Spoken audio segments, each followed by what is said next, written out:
เนี่ยเออเพลงนี้มอบพิเศษให้ทางอาจารย์มือคีย์บอร์ดเด้อทางอาจารย์ไส้เพื่อนว่าขอไว้บ่ได้แจ้ง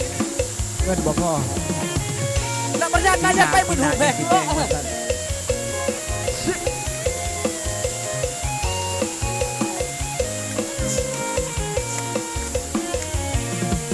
ตั้งแต่เมื่อเฮาอยู่ด้วยกัน น้องสำคัญกับอายกว่าไผสัญญากันไว้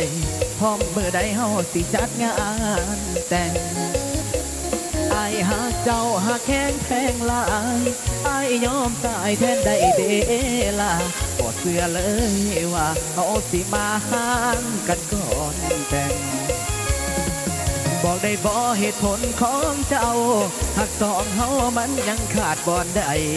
กินอยู่กับอายน้องดันยานอายพาไปกินคืออยู่กันมาเกือบปีอายบอกเคยขาดใจเจ้าวันผิดวันเศร้าเจ้าอย่าไปใส่อายตามใจทุกคืนอายบ่ดีบ่อนใดคือจังทำให้กันคักแท้นอหรือเจ้าลิ้นบ่พอยังอยากเป็นโสดบ่พร้อมมีคู่อายเจ้าอยู่กับอายใจอยู่กับไผอายยังบ่ฮู้บอกมาเบิ่งดูสิสานต่อหรือว่าพอสำนีไอ้สิโทรหาพ่อกับแม่มาซอยแก้กับสิ่งที่เป็นอยู่หากว่าเจ้าบ่เป็นเนื้อคู่ไอ้บ่ฝืนใจเจ้าต่อความหักมันบังคับบ่ได้เป็นฝืนไปเฮาสิมีสุขบ่หากว่าเจ้ายังเล่นบ่พอกระเส้นเล่นต่อสาลา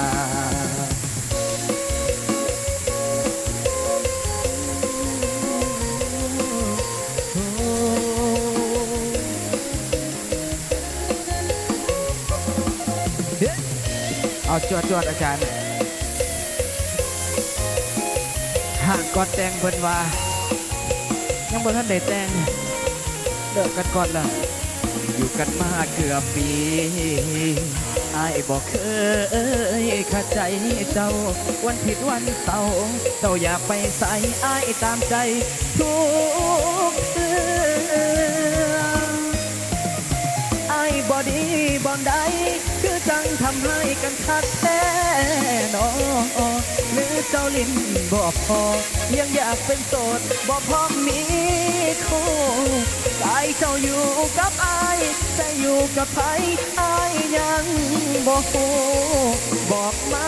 เบิ่งดูสิสานต่อหรือว่าพอสำนีไอ้สิโทรหาพ่อกับแม่มาซอยแก้กับสิ่งที่เป็นอยู่หากว่าเฮาบ่แม่นเนื้อคู่ไอ้บ่ขืนใจเจ้าต่อความ